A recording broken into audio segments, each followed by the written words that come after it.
Mesdames et messieurs, bonjour, amis de Catholic TV Gabon et de la Maison catholique des médias. Nous recevons dans le cadre de notre émission Rencontre une paroissienne de Saint-Pierre qui, dimanche dernier, toute la communauté s'est mobilisée pour lui dire un grand merci. Et ce merci a été d'abord rendu à Dieu. Il s'agit de Madame Stéphanie Sarr, paroissienne de Saint-Pierre. Elle va nous parler, nous allons évoquer ensemble de sa vie à la paroisse Saint-Pierre. Elle est née au Cameroun, mariée à un Sénégalais et vivant à Libreville. Et maintenant, ils vont se déporter du côté du Sénégal, à la paroisse des Saints-Martyrs de l'Ouganda. Mais pour mieux comprendre tout cela, nous allons nous tourner vers elle. Bonjour madame. Bonjour mon père. Alors, dimanche, c'était le 16e dimanche avec les figures de Abraham.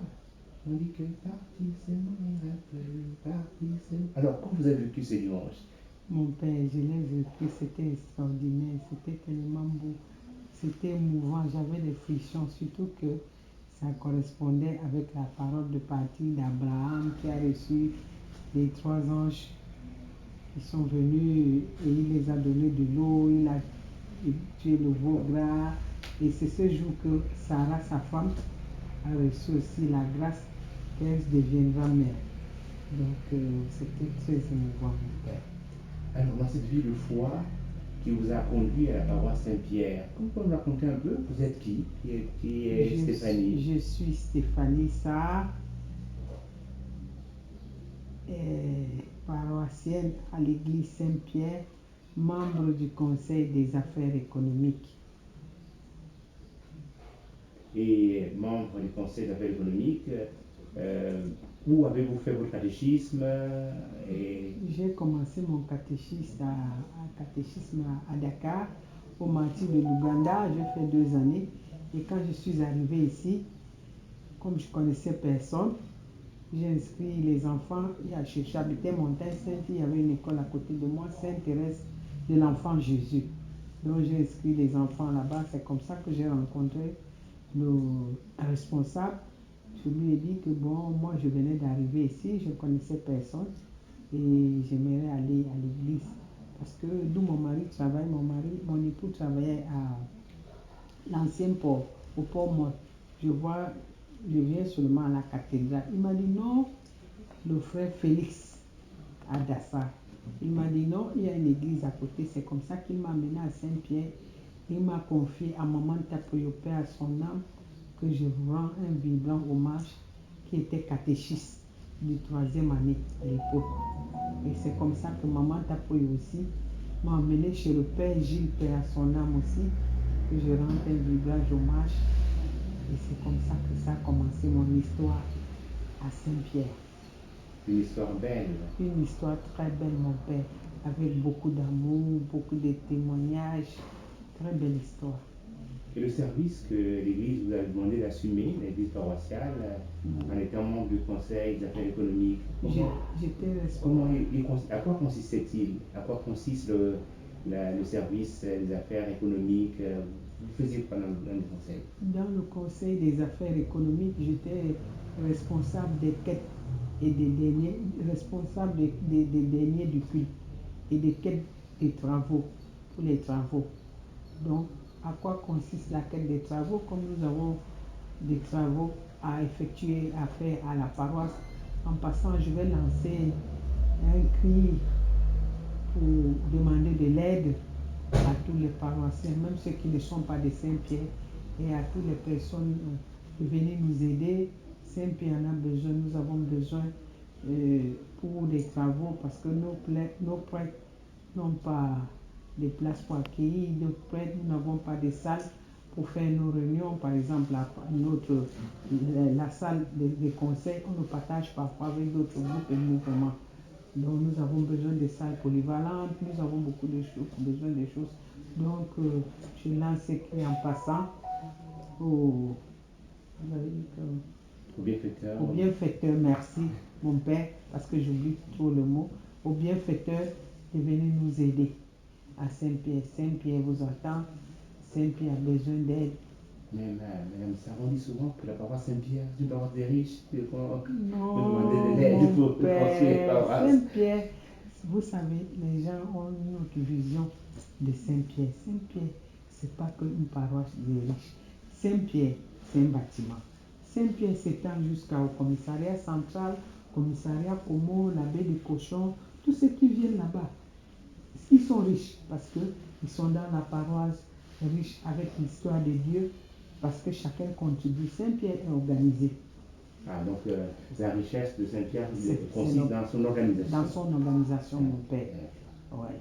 On voit les gens ont beaucoup de voitures, ils viennent en voiture. Il y a très peu de piétons à Saint-Pierre. Oui, il y a très peu de piétons à Saint-Pierre, c'est vrai, mais c'est pas parce que vous voyez trop de voitures. Peut-être que moi, Madame Sarr, si j'ai une voiture, vous ne savez pas comment, peut-être elle peut être une voiture de service, elle peut être une voiture que je paye doucement, doucement avec le crédit. Chacun comment il fait pour avoir sa voiture, mais ça ne veut pas dire que Saint-Pierre, c'est ça qui fait souvent peur à certaines personnes de venir à Saint-Pierre parce qu'ils ont une image de Saint-Pierre. Oh non, c'est seulement pour les riches. Non, Saint-Pierre, c'est pour tout le monde. Tous ceux qui habitent les alentours, ce n'est pas des riches, mais le problème, c'est qu'ils sont organisés. Chacun contribue. C'est ça la force de Saint-Pierre. Je crois qu'on identifie aussi la richesse de Saint-Pierre aux bâtiments administratifs qui sont là. Voilà, aux bâtiments administratifs. Et que comme c'est à côté de la présidence, on se dit que non, Saint-Pierre, c'est l'organisation. Les paroissiens de Saint-Pierre sont très organisés. Une paroisse modeste et à grande organisation. Voilà. Et c'est ça qui fait notre richesse. C'est pour ça qu'on dit que Saint-Pierre est riche. Nous sommes riches de ça. Donc l'appel que vous venez de lancer vient suite à la pose de la première pierre que vient de tuer l'archevêque de Libreville. Oui, mon père. Pour ce grand bâtiment qui manifestera encore la richesse de cœur des paroissiens de Saint-Pierre. Oui, mon père. Ouais. Nous avons besoin de ce grand bâtiment qui manifestera notre richesse, comme nous sommes riches à Saint-Pierre.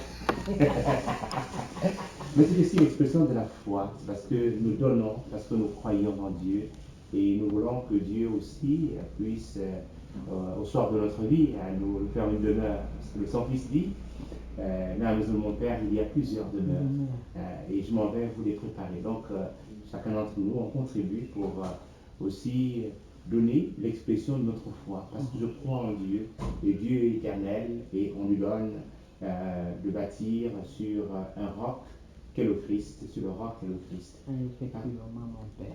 Alors, si à Dakar, on vous demandait qu'est-ce qui est beau à Libreville, qu'est-ce que vous avez vécu de beau dans votre communauté paroissiale à Saint-Pierre? Ce que j'ai vécu de beau, j'ai vécu tellement de choses de beau. Saint-Pierre, il y a l'amour. Malgré nos différends, nous avons l'amour. Parce que même les enfants d'une même maison, même père, même mère, ont des différends, mais il y a l'amour. Nous avons la solidarité à Saint-Pierre. Nous savons porter nos paroissiens. Quand un paroissien ou un paroissien, les bons moments comme la joie, comme le malheur, nous sommes là. Saint-Pierre répond présent. Et nous sommes très, très forts dans l'organisation. Je pense que pour ne pas me vanter, nous sommes les numéros 1 à Libreville, avec les paroisses. Sans se vanter, en organisation, nous sommes les numéros 1 à Saint-Pierre. Pardonnez-moi, c'est pas que vous ne connaissez pas d'autres paroisses que vous avez. La relation entre les prêtres et les fidèles laïcs, les religieuses, les frères, comment vous avez trouvé? Moi, j'ai trouvé ça de formidable et je remercie tous les religieuses, tous les prêtres en passant. Je vous dis un très très grand merci parce que tous ceux qui sont passés à Saint-Pierre, ils sont accessibles. Parce que dans d'autres paroisses, je ne connais pas.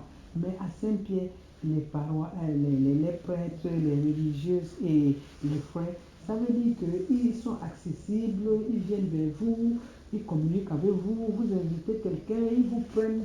Nous sommes tous des membres d'une même famille à Saint-Pierre. Nos prêtres, la distinction, c'est seulement que bon, ça c'est le curé, ça c'est le membre du clergé, ce n'est que ça. Mais sinon, vous n'avez qu'à voir dimanche, pour comment nous étions. Il n'y avait pas là-bas que non, il faudrait faire partie du groupe pour savoir que celui-ci est ceci, celui-là est cela. Mais à part ça, à Saint-Pierre, c'est formidable. C'est un véritable marcher ensemble, comme l'a indiqué le pape François, ensuite au synode. Donc à Saint-Pierre, c'est le prêtre, il est là pour prêcher la parole de Dieu, pour célébrer les sacrements, mais il les célèbre par le peuple de Dieu et pour le peuple de Dieu. Donc c'est cela qui se vit aussi dans la relation entre prêtres et fidèles. Oui, mon père. Et vous allez partir.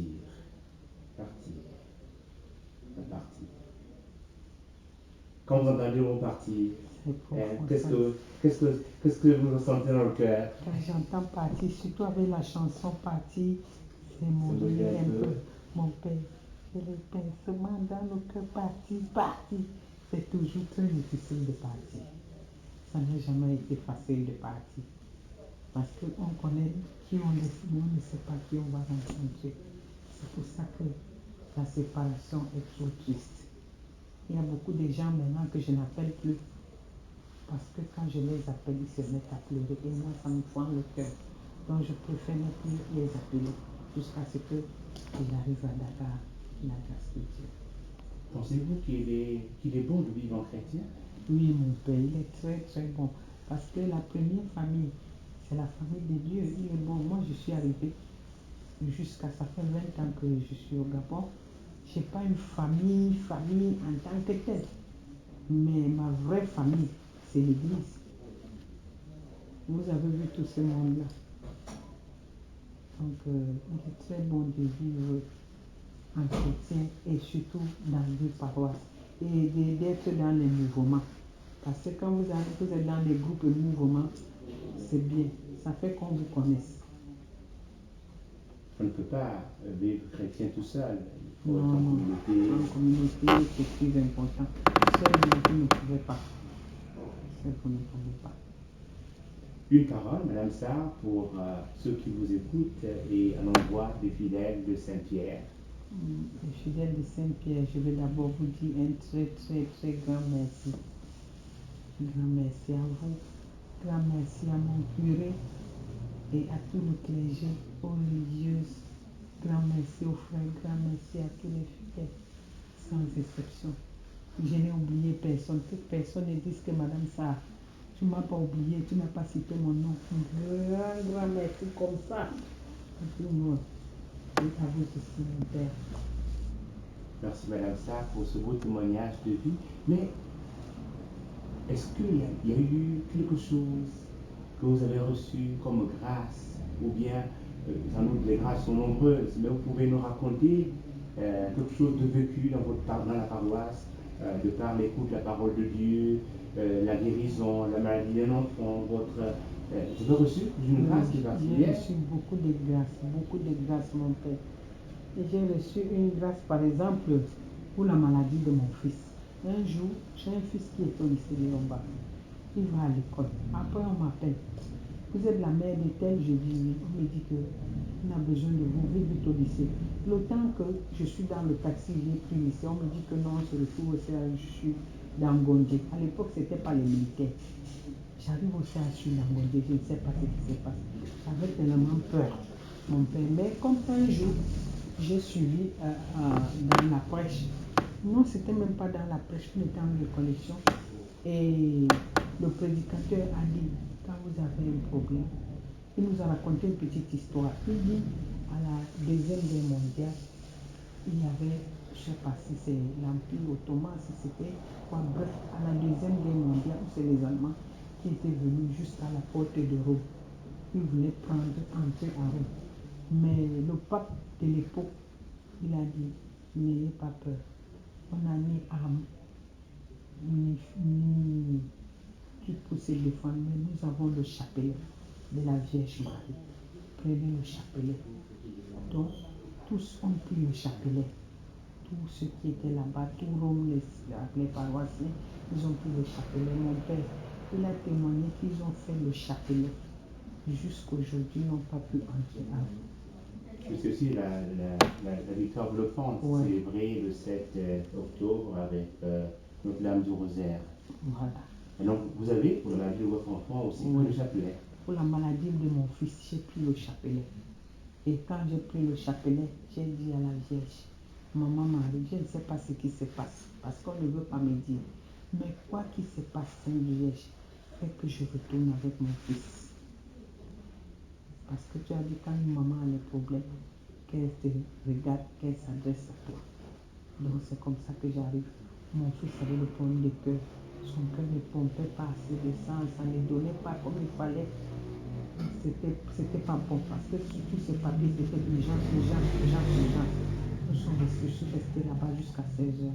Après, on m'a dit, bon, madame, vous pouvez venir voir l'enfant. Je suis partie voir l'enfant parce que je ne tenais pas. Ils m'ont d'abord mis de côté, on m'a donné le nom, on m'a gardé sur un canapé. Le docteur a dit non, ne l'amenez pas voir l'enfant. Il faut qu'elle revienne à nous. Donc, après, maintenant, je suis partie voir l'enfant. J'ai causé avec lui, ça va, machin, il m'a raconté. Et on nous a donné un lot d'ordonnances. Mais entre-temps, le médecin a dit que vous avez 2 semaines à faire ici, mais vous allez rentrer et revenir tous les matins. Et c'est ce qui se passe. On revenait tous les matins, ils avaient ce qu'ils faisaient avec l'enfant, les produits qu'on lui mettait tous les matins. Et il nous a donné un lot d'ordonnances. Donc, il y avait un lot d'examen à faire. Donc, à l'époque, il y avait aussi la messe de la Divine Miséricorde. Donc, j'ai pris l'enfant un jeudi. Je suis partie avec mon époux à l'église. Ça, c'était le père Luc Lambert qui prêchait ce jour-là. Après, l'enfant a commencé à ressentir une douleur très forte. Il me dit, maman, j'ai mal, mon cœur, maman, j'ai mal. On dirait ça va sortir, j'ai mal. On dirait le feu, j'ai dit, mon Dieu. Il dit, maman, je ne peux pas supporter, je vais rentrer. Je dis, nous sommes venus prier pour ça. Il me dit, maman, j'ai dit que, ok, toi, rentre. Quand tu passes chez le mari, prends le lait, une boîte de lait, tu bois. Moi, je vais rester prier. C'est comme ça que le père lui l'a fait. Est-ce que vous êtes sûr, Madame Sarr, que c'est chez le Malien? C'est chez le Malien? Oui. Tu vas chez le Malien? Non, quand tu rentres. Le boutiquier est le Malien ou c'est le... Bon, comme on est habitué ici à dire le Malien, mais il y a le Mauritanien, il y a le Guinéen, mais tu sais qu'en général, quand on dit va chez le Malien, oui, voilà, c'est chez le boutiquier. On dit seulement quand tu dis un enfant, va chez le Malien, il ne va pas chercher à savoir de quelle nationalité, il sait que c'est le Malien. Donc, généralement, c'est chez le boutiquier. Donc, c'est ce que j'ai aussi dit à l'enfant. En passant chez le Malien, tu prends une boîte de lait et tu bois, ça va essayer de te calmer. Donc c'est comme ça que le père Luc Lambert quitte l'hôtel. Il dit, il y a quelqu'un ici qui a très mal au cœur. Il a sauvagement mal, Dieu est en train de le guérir. Dieu est en train de faire une guérison sur lui. Il a très mal. Moi, à l'époque, je vais m'asseoir derrière. Il a quitté de l'hôtel jusqu'à derrière, jusqu'à mon niveau. Il dit que la personne est où il a mal. Le Seigneur est en train d'opérer les miracles sur lui. J'ai levé la main.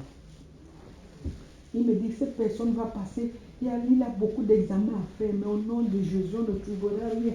J'ai levé la main. J'ai dit, mon père. Il me dit, c'est vous, madame. J'ai dit, non, mon père, c'est mon enfant. Mais il a eu tellement mal qu'il est parti. Il me dit que le Seigneur l'a guéri. Vous allez aller faire les examens, vous n'allez rien trouver. Donc j'ai dit, mon père, je reçois au nom puissant de Dieu. Il me dit qu'il est guéri. Le Seigneur l'a beaucoup touché, c'était fort. Lundi, quand nous sommes partis faire les examens, on n'a rien trouvé. Tous les autres examens, là, on n'a rien trouvé. Tout était négatif. Même le médecin n'a rien compris. Il me dit, qu'est-ce qui se passe? Le cas de l'enfant, là, j'ai dit, mon père, j'ai dit, le docteur, je ne sais pas. Il me dit, votre enfant, on n'a rien trouvé. Et mon enfant a reçu la guérison jusqu'au jour. Je suis partie rendre gloire à Dieu. Je suis partie voir le père Luc Lambert. Je suis dit, mon père, on n'a rien trouvé. Et le Dieu rend grâce à Dieu. On a fait une petite prière dans son bureau et j'ai demandé une messe d'action de grâce. Vous avez un chant que vous voulez exprimer au Seigneur et nous donner le chanter? Le Père Gilles m'avait appris une chanson. Je t'ai dit que si tu crois, tu feras la gloire de Dieu. Je te dis que si tu crois, tu verras la gloire de Dieu. Tu verras la gloire de Dieu. Tu verras la gloire de Dieu. Je te dis que si tu crois, tu verras la gloire de Dieu. Merci Stéphanie Sarr Merci à chacun d'entre vous de nous avoir accordé ce temps pour être avec nous et pour écouter ce beau témoignage de notre sœur Stéphanie. À vous, nous souhaitons un bel après-midi et à Madame Sarr que la bénédiction de Dieu, Père, Fils et Saint-Esprit descende sur vous et sur vous il demeure à jamais et que nous puissions continuer à marcher à la suite de Christ Jésus. Amen. Amen.